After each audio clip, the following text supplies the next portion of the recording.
നമസ്തേ പ്രിയമുള്ള പ്രേക്ഷകരെ, നമ്മുടെ സാരാവലിയിൽ കല്യാണവർത്മാവിനാൽ വിവരിക്കപ്പെട്ട 18ാമത്തെ അധ്യായത്തിലെ പഞ്ചഗ്രഹ യോഗ നിരൂപണമാണ് ഇവിടെ ചർച്ച ചെയ്യുന്നത്. ഇവിടെ പഞ്ചഗ്രഹ യോഗത്തിൽ ഈ ശ്ലോകത്തിൽ വരുന്ന ഗ്രഹങ്ങൾ സൂര്യനും ചന്ദ്രനും ബുധനും ഗുരുവും ശനിയുമാകുന്നു. ഇവിടെ 3 ശുഭഗ്രഹങ്ങളാണ്: ചന്ദ്രനും ബുധനും ഗുരുവും. 2 പാപഗ്രഹങ്ങൾ, ആദിത്യനും ശനിയും.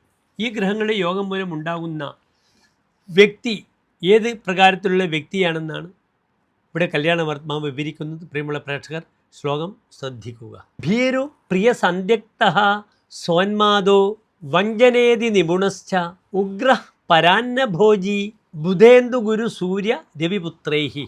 ബുധ ഇന്ദു ബുധൻ, പിന്നീട് ചന്ദ്രൻ, ഗുരു സൂര്യൻ, രവിപുത്രൻ സൂര്യപുത്രൻ ശനി. ഈ 5 ഗ്രഹങ്ങളുടെ യോഗത്തിലുണ്ടാകുന്ന വ്യക്തിയുടെ സ്വഭാവങ്ങൾ ഇപ്രകാരം ആചാര്യനാൽ വിവരിക്കപ്പെടുന്നു.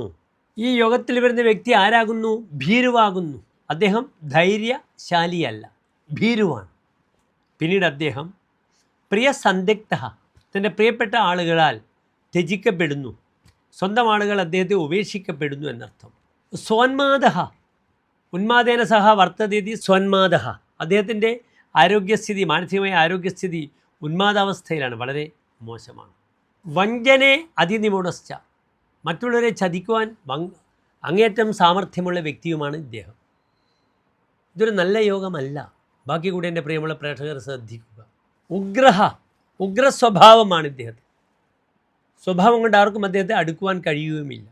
പരാന്നഭോജി, അന്യനെ ആശ്രയിച്ചിട്ട് ഭക്ഷണം കഴിക്കുന്ന, അന്യരുടെ വീടുകൾ പോയി യാചിച്ചുകൊണ്ട് ഭക്ഷണം കഴിക്കുന്ന ഒരു വ്യക്തിയാണ് ഇദ്ദേഹം.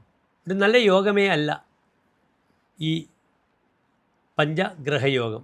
അന്യനെ ചതിച്ചും വഞ്ചിച്ചും അന്യൻ്റെ ഭക്ഷണം കഴിച്ചും കടത്തിണ്ണയിൽ കിടന്നുറങ്ങുന്ന ഒരു വ്യക്തിയാണ്. സ്വന്തം ആളുകൾ ഇദ്ദേഹത്തെ അടുപ്പിക്കുകയില്ല എന്നർത്ഥം. നമസ്തേ.